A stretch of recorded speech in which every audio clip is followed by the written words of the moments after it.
পড়ার বিষয় পক্ষ থেকে বলছি, তোমরা যারা ক্লাস 12-এ পড়ছো থার্ড সেমিস্টারে, তাদের জন্য আমরা পড়ার বিষয় পক্ষ থেকে একটি খুব গুরুত্বপূর্ণ ভিডিও নিয়ে এসেছি।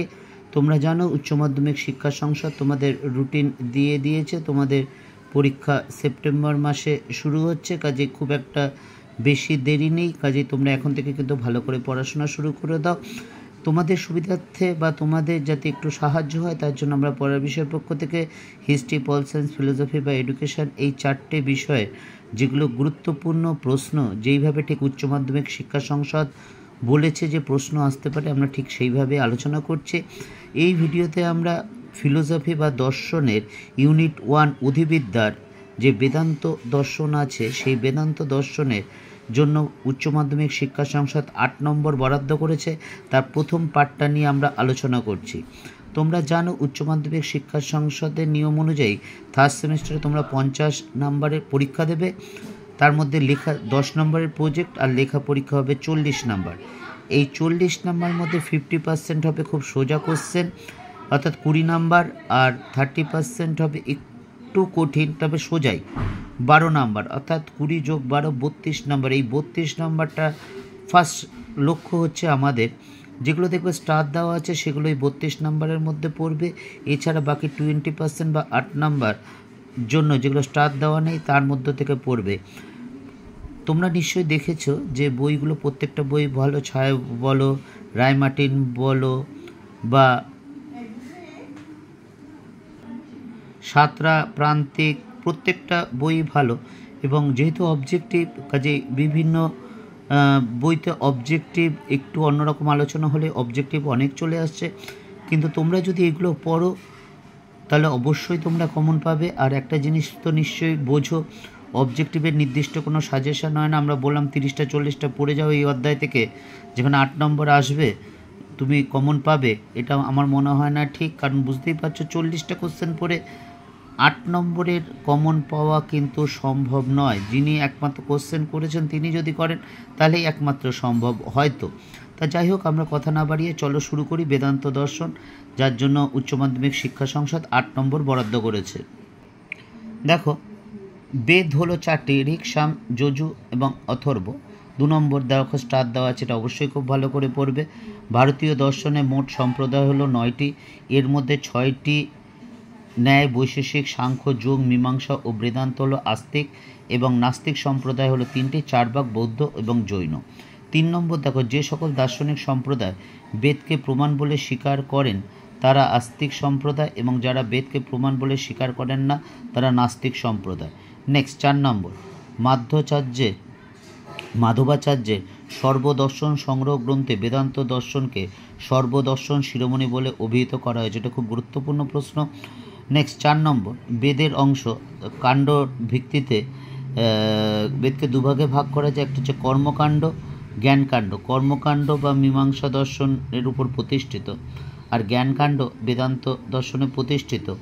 এই কর্মকাণ্ডের আবার কয়েকটা ভাগ আছে, দেখতেই পাচ্ছ, সংহিতা এবং ব্রাহ্মণ, এবং জ্ঞানকাণ্ডের আরণ্যক এবং উপনিষদ। নেক্সট 6 নম্বরটা, বেদের অন্তিম বা শেষ অংশ উপনিষদ, তাইকে বেদান্ত বলা হয়। নেক্সট 7এরটা দেখো, বেদান্ত দর্শনের মূল ভিত্তি হলো উপনিষদ, এবং উপনিষদ শব্দটি কিভাবে এসেছে সেটা দেখছো। 8এরটা, উপনিষদ শব্দের অর্থ হলো ব্রহ্মজ্ঞানের জন্য গুরুর কাছে নির্দিষ্ট চিত্রে বসা। 9টা দেখো, স্মৃতির প্রস্থানকে বলা হয় উপনিষদ। 10, স্মৃতির প্রস্থানকে বলা হয় ভগবদ্গীতা। 11 নম্বরটার দেখো, ন্যায় প্রস্থানকে বলা হয় ব্রহ্মসূত্রকে। 12, প্রাচীন উপনিষদের সংখ্যা হচ্ছে 12। এই উপনিষদ দেখো, বেদের উপনিষদ অর্থাৎ 4 ভাগে ভাগ করা যায় উপনিষদ, তোমরা বলেছি লাস্টের ভাগটা বেদের, 4টে বেদেরই। দেখো, ঋক, সাম, যদু, অথর্ব, এই 12টা ভাগের মধ্যে ঋগ্বেদে 2টো ভাগ আছে, ঐতরেয় এবং কৌশিকতি। সামবেদে 2টো ভাগ আছে, ছান্দোগ্য এবং কেন উপনিষদ। যজুর্বেদে 2টো ভাগ আছে, একটা কৃষ্ণ যজু, একটা হচ্ছে শুক্ল যজু। কৃষ্ণ যজুর 3টে পার্ট আছে বা ভাগ আছে, তিত্তরীয়, কট এবং শ্বেতাত্তর। শুক্ল যজুর ঈশ এবং বৃহদায়নক। এবং অথর্ব বেদের 3টে ভাগ আছে, দেখো, প্রশ্ন, মুন্ডক এবং মান্ডুক্য। নেক্সট 14টা, বেদান্ত দর্শনের প্রবর্তক হলেন মহর্ষি বাদরায়ণ। 15 ব্রহ্মসূত্র বা বেদান্ত সূত্র গ্রন্থের রচয়িতা হচ্ছে মহর্ষি বাদরায়ণ। 16 মহর্ষি বাদরায়ণের অপর নাম হলো বেদব্যাস। এই 3টে কোশ্চেনই কিন্তু খুব গুরুত্বপূর্ণ। দেখো, ব্রহ্মসূত্র বা বেদান্ত সূত্র রচনা হচ্ছে বাদরায়ণ বা বেদব্যাস। এতে মোট সূত্র 555টি আছে, দেখতে পাচ্ছ, এবং পাদ সংখ্যা হচ্ছে 16টি। প্রথম অধ্যায় বা সমন্বয় অধ্যায়, দুটো অধ্যায় আছে, ব্রহ্মের তাৎপর্য এবং প্রকাশ করে।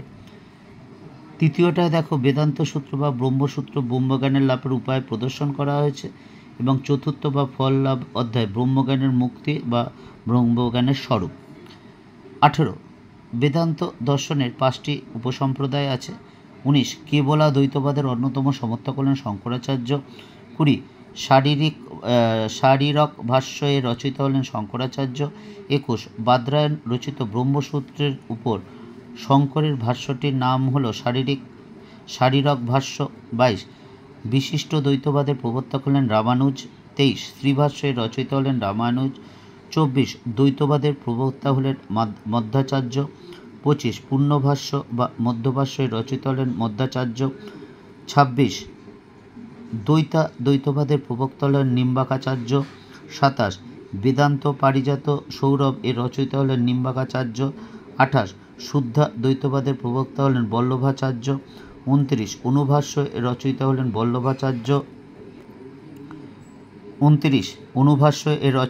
বল্লভাচার্য। 30 অদ্বৈতবাদ এর কথাটি হচ্ছে অন্বয় বা এক। এর মূল বক্তব্য হল প্রকৃত সত্তা এক ও অদ্বিতীয়। 31 সূক্ত কথাটির অর্থ হল আনন্দময় বাণী। 32 অদ্বৈতবাদের ঐতিহাসিক প্রতিষ্ঠাতা হলেন গৌড়পাদ।